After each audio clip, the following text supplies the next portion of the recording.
Hello students, last video में हम पढ़ रहे थे आपकी हिंदी सुगम भारती का पाठ 8 बाथरूम की फिसलन, जिन्हें लिखा है डॉक्टर संतोष कुमार तिवारी जी ने, इसके लेखक हैं। ओके, उसी को हम आगे कंटिन्यू करते हैं।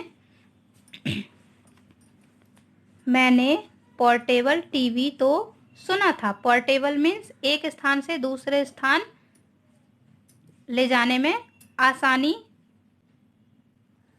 ना। मैंने पोर्टेबल टीवी तो सुना था, लेकिन पोर्टेबल एक्सरे नहीं, है ना। उन्होंने कहा, जो कवि थे, उन्होंने कहा कि मैंने पोर्टेबल टीवी तो सुना था, लेकिन पोर्टेबल एक्सरे नहीं। हड्डी के टूटने से मेरे जनरल नॉलेज में इजाफा हुआ, है ना। उन्होंने कहा क्योंकि वो बाथरूम में फिसल गए थे, इसलिए उन्होंने कहा कि हड्डी के टूटने से मेरे जनरल नॉलेज मीन्स उनके सामान्य ज्ञान में वृद्धि हुई। इजाफा मीन्स वृद्धि हुई, उनका सामान्य ज्ञान बढ़ा।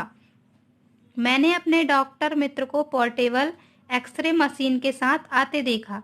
उन्होंने, उनके जो मित्र थे डॉक्टर, उसको उनको उन्होंने पोर्टेबल एक्सरे मशीन साथ में लाते हुए देखा। पैच पुर्जे जमाते देखा, है ना, क्योंकि जब वो पोर्टेबल है तो उसके जो पुर्जे हैं वे सारे अलग अलग होंगे, उन्हें सेट करना पड़ेगा। इसलिए उन्होंने कहा कि पैच पुर्जे जमाते देखा। और कुछ क्षणों के लिए मन ही मन अपने को वीआईपी समझा, है ना। और उन्होंने अपने को वीआईपी समझा मतलब उन्हें ये लगा कि मेरे लिए इतना सब कुछ हो रहा है तो मैं एक बहुत ही वीआईपी पर्सन हूँ ना, इम्पोर्टेंट पर्सन हूँ।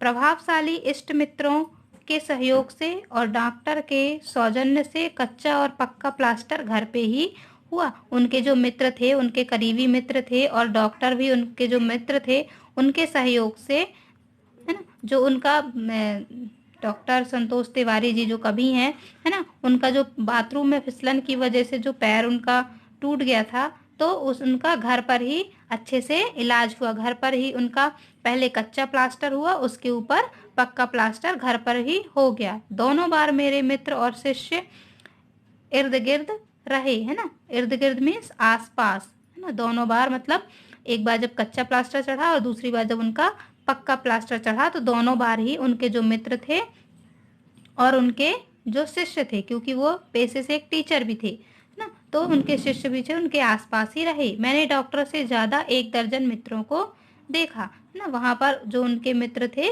वो सबसे ज़्यादा थे। मेरा प्लास्टर साहित्यिक वातावरण में हुआ और अस्पताल के दुर्गंधमय वातावरण से ईश्वर ने मुझे बचाया। उनका सारा काम घर पर ही हुआ, उनका पूरा इलाज घर पर ही अच्छे तरीके से संपन्न हो गया। इसलिए उन्होंने कहा कि मेरा प्लास्टर साहित्यिक वातावरण में संपन्न हुआ, है ना। हॉस्पिटल की, अस्पताल की उन्होंने दुर्गंध उन्हें सहन नहीं करनी पड़ी, क्योंकि हॉस्पिटल में आजकल भले सफाइयाँ होती हैं परंतु फिर भी दवाइयों की स्मेल रहती है। इसलिए उन्हें लगा कि अस्पताल के दुर्गंधमय वातावरण से ईश्वर ने मुझे बचा लिया। प्लास्टर के दौरान एक मित्र ने कहा, और लिखो व्यंग दूसरों पर, ईश्वर ने तुम्हें भी चोट दी, है ना। उनके एक मित्र थे, उन्होंने मजाकिया मूड में कहा कि और लिखो व्यंग दूसरों पर। व्यंग मतलब हास्य। ओके, तो दूसरों पर वे लिखते थे क्योंकि वे एक राइटर भी थे ना, लेखक थे। इसलिए उन्होंने कहा कि दूसरों पर भी और व्यंग करो, ईश्वर ने तुम्हें भी चोट दी है, मतलब उस पर भी कुछ लिखो।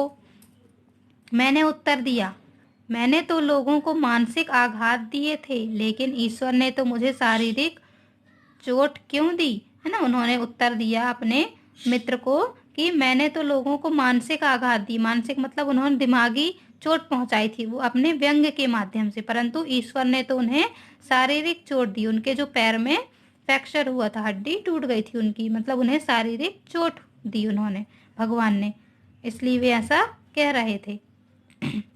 दूसरे मित्र ने फरमाया, उनके दूसरे मित्र ने कहा, डॉक्टर साहब अगर एनेस्थीसिया की ज़रूरत हो तो यहाँ कई कवि मौजूद हैं, है ना। उनके दूसरे मित्र ने कहा, डॉक्टर साहब अगर एनेस्थीसिया मीन्स बेहोश करने की जो दवा होती है ना, मतलब बेहोश करने की यदि दवा की ज़रूरत हो तो यहाँ पर कई कवि मौजूद हैं। मतलब ऐसी ऐसी कविताएं वे व्यंग करते हैं कि आदमी उनसे बेहोश हो जाए, मतलब वे एक व्यंग कर रहे थे, है ना।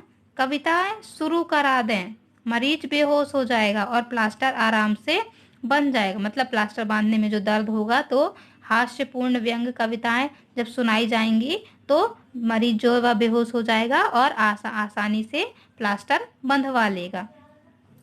लोगों की राय यह थी कि यदि कवियों को कुछ समाज उपयोगी बनाना है तो अस्पताल में उनकी ड्यूटी लगाई जाए। वे ऑपरेशन कक्ष में मरीज को कविताएं सुनाकर आवश्यकता अनुसार ऑपरेशन के समय बेहोश करें, किंतु इस समय निर्णय में यह परेशानी है कि कवियों के भाव बहुत बढ़ जाएंगे और वे डॉक्टर की फीस से ज़्यादा पैसे लेने लगेंगे, है ना। उन्होंने कहा कि लोगों की राय यह थी कि यदि कवियों को समाज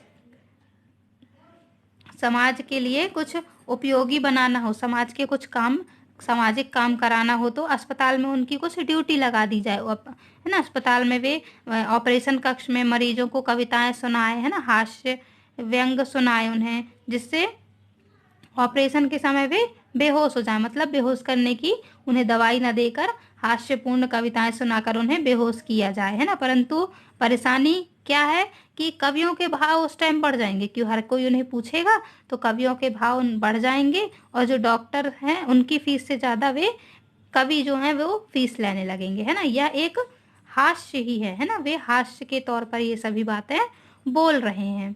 okay student, so now next paragraph हम अपने नेक्स्ट वीडियो में कंटिन्यू करेंगे। तब तक आप इस पैराग्राफ को जो हमने पढ़ा अभी, आप उसको एक बार फिर से अच्छे से पढ़िएगा। Okay students, okay, bye bye, good day.